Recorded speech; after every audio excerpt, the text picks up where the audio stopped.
రాష్ట్రంలో కొత్తగా ఏదైతే బీసీ గురుకులాలు 10 గురుకులాలు ఏర్పాటు చేయబోతున్నారట.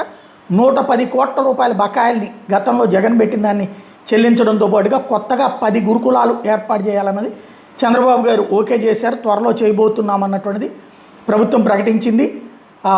మరోవైపున సీసీ కెమెరాలు, ఆర్ఓ ప్లాంట్లు, యూపీఎస్లు, ఇన్వర్టర్లు ఏర్పాటు చేయబోతున్నామని ప్రకటించారు. రాయలసీమ, శ్రీకాకుళం వంటి ప్రాంతాల్లో ఎన్జేపీ స్కూళ్ళు ఏర్పాటుకి విపరీతమైన డిమాండ్ ఉందని చంద్రబాబు గారికి మొక్క చెప్పగానే 10 బీసీ గురుకుల పాఠశాల ఏర్పాటు గ్రీన్ సిగ్నల్ ఇచ్చారని చెప్పారు. 14-19లో అసంపూర్తిగా మిగిలిపోయినటువంటి భవనాలు కూడా ఇప్పుడు పూర్తి చేస్తున్నామని చెప్పారు. 80 కోట్ల రూపాయలు ఇందుకోసం మంజూరు చేశారన్నటువంటిది మంత్రి చెప్పుకొస్తున్నటువంటి మాట.